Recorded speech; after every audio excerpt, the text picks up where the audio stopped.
السلام علیکم عزیز طلباء. آج ہم میٹرک کا یعنی کلاس 10 کا سبق نمبر 11 پڑھ رہے ہیں. یہ قدرت اللہ شہاب صاحب کی سرگزشت ہے، یعنی ان کی آپ بیتی ہے جو انہوں نے شہاب نامے کی شکل میں شائع کی. تو اس شہاب نامے میں ایک مضمون ہے علی بخش کے بارے میں. تو یہ علی بخش جو تھے یہ علامہ اقبال کے بہت قریبی، ان کے ملازم تھے لیکن ان کے بہت قریبی تھے جو ہر وقت ان کے ساتھ رہتے تھے. تو یہ انہوں نے علی بخش کے بارے میں ایک مضمون تحریر کیا ہے. تو چلے ہم اسکرین پہ چلتے ہیں تاکہ اسکرین پہ جا کے میں آپ کو یہ تمام سبق پڑھ کے سنا سکوں. تو چلتے ہیں اسکرین کی جانب. عزیز طلباء، ہم اسکرین پہ آ گئے ہیں اور آج ہم 10ویں کلاس یعنی میٹرک کے جو اردو لازمی ہے اس کا سبق نمبر 11 پڑھ رہے ہیں. یہ قدرت اللہ شہاب صاحب کی آپ بیتی ہے جس کا نام ہے شہاب نامہ. تو قدرت اللہ شہاب دراصل پاکستان کے ان چند مشہور بیوروکریٹس میں سے ہیں جنہوں نے نہایت عمدہ تحریریں بھی لکھی اور سول سروس میں بھی ان کا جواب نہیں تھا. یہ ان چند بیوروکریٹس میں سے ہیں جنہوں نے پاکستان کے لیے بہت کام کیا اور انتہائی ایماندار اور انتہائی قابل افسروں میں شامل تھے. تو چلیں ہم قدرت اللہ شہاب کے بارے میں پڑھتے ہیں کہ قدرت اللہ شہاب 1917 میں پیدا ہوئے اور 1986 1986 میں ان کا انتقال ہوا. قدرت اللہ شہاب گلگت میں پیدا ہوئے. ابتدائی تعلیم جموں میں پائی. 1939 میں گورنمنٹ کالج لاہور سے انگریزی ادب میں ایم اے کیا. 1941 میں آئی سی ایس کے مقابلے میں کامیاب ہو کر انڈین سول سروس میں شامل ہو گئے. قیام پاکستان کے بعد ابتدائی 2 برس حکومت آزاد کشمیر کے سیکرٹری جنرل رہے. اس کے بعد وزارت اطلاعات و نشریات حکومت پاکستان میں ڈپٹی سیکرٹری اور پھر جھنگ میں ڈپٹی کمشنر رہے. 1954 سے 1962 تک گورنر جنرل غلام محمد، صدر اسکندر مرزا اور صدر ایوب خان کے سیکرٹری رہے. 3 برس تک ہالینڈ میں پاکستان کے سفیر رہے اور 1966 میں واپس آ کر مرکزی سیکرٹری تعلیم مقرر ہوئے. 1986 میں وفات پائی اور اسلام آباد میں دفن ہوئے. وہ زبان و بیان پر دسترس رکھتے تھے. ان کا اسلوب سادہ ہے، بائیں ہمہ.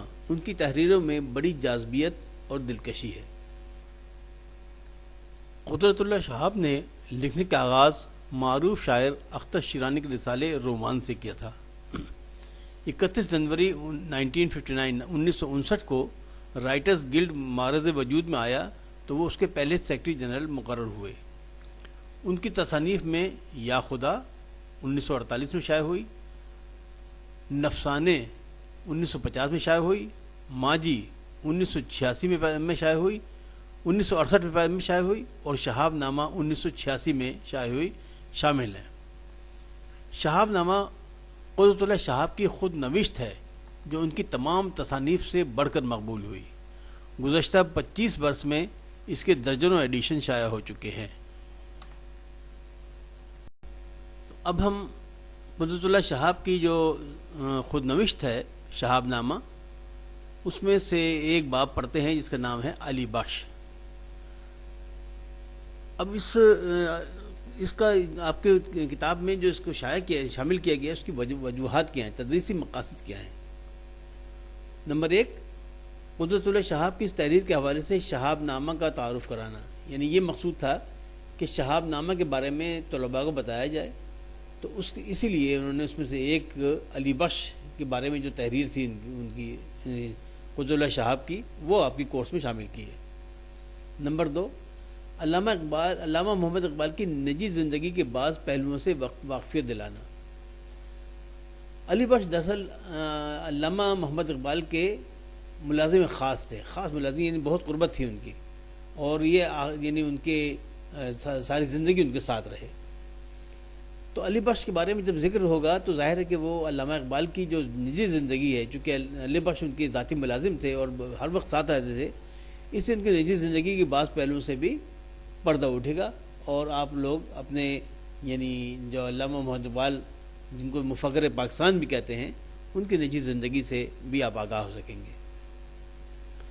تیسرا مقصد کیا ہے؟ تیسرا مقصد یہ ہے کہ طلباء کو ایک عمدہ ادبی تحریر کی خوبیوں سے آشنا کرانا، یعنی یہ جو تحریر ہے قدرت اللہ شہاب کی، یہ عمدہ ادبی تحریروں میں اس کا شمار ہوتا ہے، تو اس لیے آپ کو ان کی ایسی تحریر سے بھی آپ کو آشنا کرانا کہ اچھی تحریر کیا ہوتی ہے۔ نمبر 4، طلباء کو صنف ادب خود نوشت سے آگاہ کرنا اور ان پر اس کی خوبیاں واضح کرنا، یعنی طلباء کو یہ بتانا کہ خود نوشت کسے کہتے ہیں، تو خود نوشت جو ہے وہ کس طرح لکھی جاتی ہے اور اس کا فائدہ کیا ہے، تمام یہ خوبیاں طلباء کو بتانا، اس لیے اس کو آپ کے کورس میں شامل کیا گیا ہے۔ چلیں اب ہم شروع کرتے ہیں جو ان کی تحریر ہے، کیا لکھا ہے انہوں نے علی بخش کے بارے میں۔ فرماتے ہیں کہ ایک روز میں کسی کام سے لاہور گیا ہوا تھا، وہاں پر ایک جگہ خواجہ عبدالرحیم صاحب سے ملاقات ہو گئی۔ تو خواجہ عبدالرحیم جو ہے یہ وہاں کے لاہور میں ایک وہ بیرسٹر تھے، وکیل تھے بہت بڑے، تو ان سے ملاقات ہوئی۔ باتوں باتوں میں انہوں نے بتایا کہ علامہ اقبال کے دیرینہ اور وفادار ملازم علی بخش کو حکومت نے ان کی خدمات کے صلے میں لائل پور میں ایک مربع زمین عطا کی ہے۔ وہ بیچارہ کئی چکر لگا چکا ہے لیکن اسے قبضہ نہیں ملتا، کیونکہ کچھ شریر لوگ اس پر ناجائز طور پر قابض ہیں۔ خواجہ صاحب نے فرمایا، جھنگ لائل پور کے بالکل قریب ہے، کیا تم علی بخش کی کچھ مدد نہیں کر سکتے؟ تو خواجہ عبدالرحیم صاحب نے ان کو کیوں کہا، شہاب صاحب کو، قدرت اللہ شہاب کو، اسے کہ قدرت اللہ شہاب لائل پور میں، یعنی وہ جو لائل پور جو ہے اس کے قریب ہی ہے، جھنگ جو ہے وہ لائل پور کے بالکل قریب ہے، تو جھنگ میں یہ ڈپٹی کمشنر تھے، تو اس لیے انہوں نے ان سے کہا۔ تو کیا فرماتے ہیں آگے کہ میں نے فوراً جواب دیا، میں آج ہی اسے اپنی موٹر کار میں جھنگ لے جاؤں گا اور کسی نہ کسی طرح اس کو زمین کا قبضہ دلوا کے چھوڑوں گا۔ خواجہ صاحب مجھے جاوید منزل لے گئے اور علی بخش سے میرا تعارف کراتے ہوئے کہا، یہ جھنگ کے ڈپٹی کمشنر ہیں، تم فوراً تیار ہو کر ان کے ساتھ گاڑی میں بیٹھ جاؤ، یہ بہت جلد تمہاری زمین کا قبضہ دلوا دیں گے۔ علی بخش کسی قدر ہچکچایا اور بولا، سوچئے تو صحیح، میں زمین کا قبضہ لینے کے لیے کب تک مارا پھروں گا؟ قبضہ نہیں ملتا تو کھائے کڑھی، لاہور سے جاتا ہوں تو جاوید کا نقصان ہوتا ہے۔ جاوید بھی کیا کہے گا کہ بابا کن جھگڑوں میں پڑ گئی۔ جاوید کون؟ علامہ اقبال کے صاحبزادے، جو بعد میں جسٹس جاوید اقبال کے نام سے مشہور ہیں، تو یہ ان کا ذکر ہے۔ آگے فرماتے ہیں کہ لیکن خواجہ صاحب کے اصرار پر وہ میرے ساتھ ایک آدھ روز کے لیے جھنگ جا چلنے پر آمادہ ہو جاتا ہے۔ جب وہ میرے ساتھ کار میں بیٹھ جاتا ہے تو غالباً اس کے دل میں سب سے بڑا وہم یہ ہے کہ شاید اب میں بھی بہت سے دوسرے لوگوں کی طرح علامہ اقبال کی باتیں پوچھ کر اس کا سر کھپاؤں گا، لیکن میں نے بھی عزم کر رکھا ہے کہ میں خود علی بخش سے حضرت علامہ کے بارے میں کوئی سوال نہیں کروں گا۔ اگر واقعی وہ علی بخش زندگی کا ایک جزو ہیں تو یہ جوہر خود بخود عشق اور مشق کی طرح ظاہر ہو کر رہے گا۔ میری توقع پوری ہوتی ہے اور تھوڑی سی پریشان کن خاموشی کے بعد علی بخش مجھے یوں گھورنے لگتا ہے کہ یہ عجیب شخص ہے جو ڈاکٹر صاحب کی کوئی بات نہیں کرتا۔ آخر اس سے رہا نہ گیا اور ایک سینما کے سامنے بھیڑ بھاڑ دیکھ کر وہ بڑبڑانے لگا۔ مسجدوں کے سامنے تو کبھی ایسا رش نظر نہیں آتا، یعنی سینما کے باہر تو بہت رش ہے، اور لیکن مسجدوں کے سامنے تو ایسا کبھی کوئی رش نظر نہیں آتا۔ ڈاکٹر صاحب بھی یہی کہا کرتے تھے۔ اب وہ خود ہی ڈاکٹر صاحب کے بارے میں باتیں کرنا شروع کر دیا علی بخش نے۔ ایک جگہ میں پان خریدنے کے لیے رکتا ہوں تو علی بخش بے ساختہ کہہ اٹھتا ہے، ڈاکٹر صاحب کو پان پسند نہیں تھے۔ پھر شاید میری دلجوئی کے لیے مسکرا کر کہتا ہے، ہاں حقہ خوب پیتے تھے، اپنا اپنا شوق ہے، پان کا ہو یا حقے کا۔ شیخو پورا سے گزرتے ہوئے علی بخش کو یاد آتا ہے کہ ڈاکٹر صاحب ایک بار یہاں بھی آئے تھے۔ یہاں پر ایک مسلمان تحصیلدار تھے جو ڈاکٹر صاحب کے پکے مرید تھے، اور انہوں نے دعوت دی تھی۔ ڈاکٹر صاحب کو پلاؤ اور سیخ کباب بہت پسند تھے۔ آموں کا بھی بڑا شوق تھا۔ وفات سے کوئی 6 برس پہلے جب ان کا گلا پہلی بار بیٹھا تو کھانا پینا بہت کم ہو گیا۔ اب علی بخش کا ذہن بڑی تیزی سے اپنے مرکز سے گرد گھوم رہا تھا۔ مرکز کون؟ علامہ اقبال اپنے مرکز کے گرد گھوم رہا تھا، اور وہ بڑی سادگی سے ڈاکٹر صاحب کی باتیں سناتا جاتا ہے۔ ان باتوں میں قصے اور کہانیوں کا رنگ نہیں، بلکہ ایک نشے کی سی کیفیت ہے۔ جب تک علی بخش کا یہ نشہ پورا نہیں ہوتا، غالباً اسے ذہنی اور روحانی تسکین نہیں ملتی۔ ڈاکٹر صاحب جب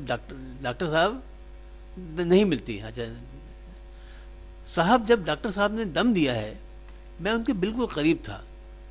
صبح سویرے میں نے انہیں فروٹ سالٹ پلایا اور کہا کہ اب آپ کی طبیعت بحال ہو جائے گی، لیکن عین 5:10 پر ان کی آنکھوں میں ایک تیز نیلی سی چمک آئی اور زبان سے اللہ ہی اللہ نکلا۔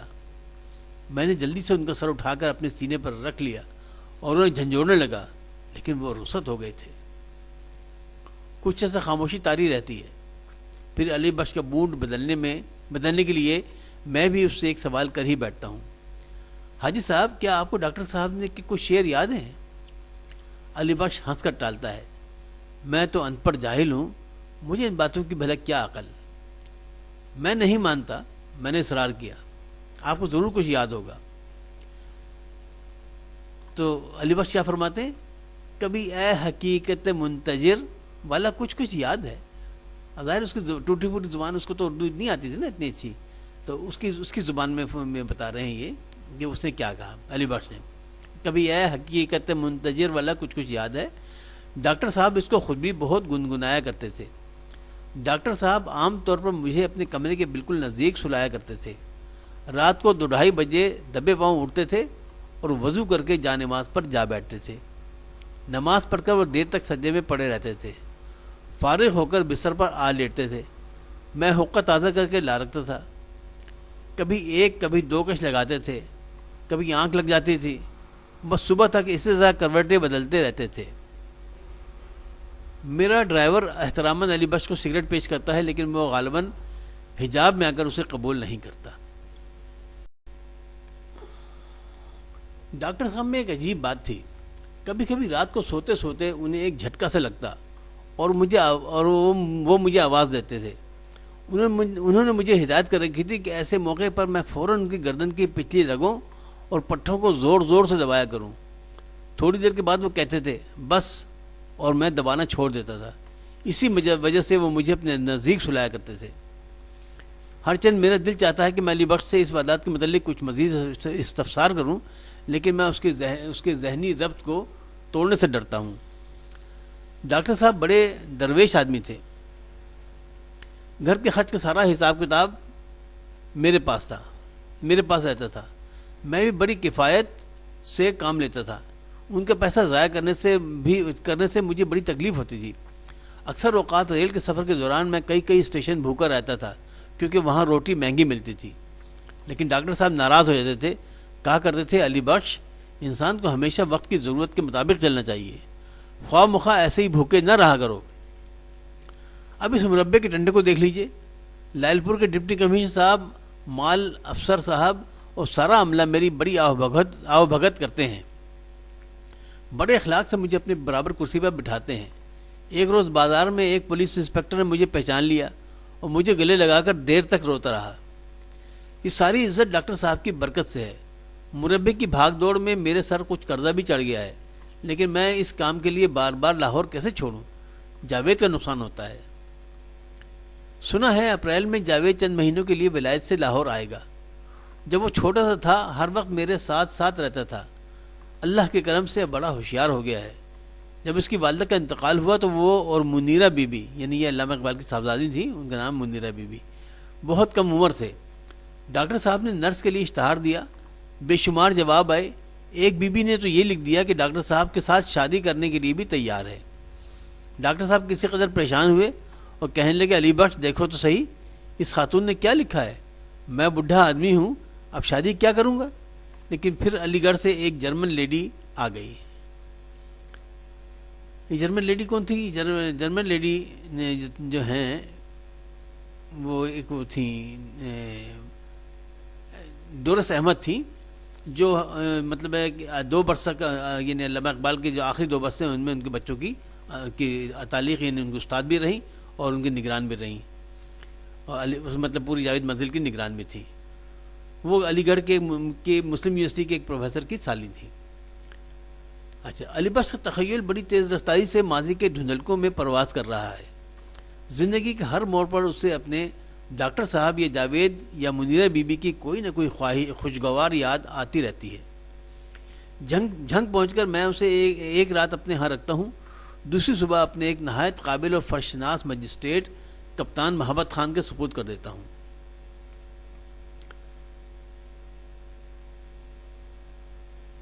کپتان محبت خان علی بخش کو ایک نہایت مقدس تابوت کی طرح عقیدت سے چھو کر اپنے سینے سے لگا لیتا ہے اور اعلان کرتا ہے کہ وہ علی بخش کو آج ہی اپنے ساتھ لائل پور لے جائے گا اور اس کی زمین کا قبضہ دلا کر ہی واپس لوٹے گا. حد ہو گئی، اگر ہم یہ معمولی سا کام بھی نہیں کر سکتے تو ہم پر لعنت ہے. یہ کس کا الفاظ ہیں؟ یہ ان کے مجسٹریٹ صاحب کے الفاظ. تو یہ تھا شہاب نامہ جو ہم نے آج آپ کو پڑھ کے سنایا. تو عزیز طلبہ، آج یہ ریڈنگ یہاں ختم ہو گئی. اب اس کی مشق جو ہے وہ انشاءاللہ ہم آئندہ دور کریں گے.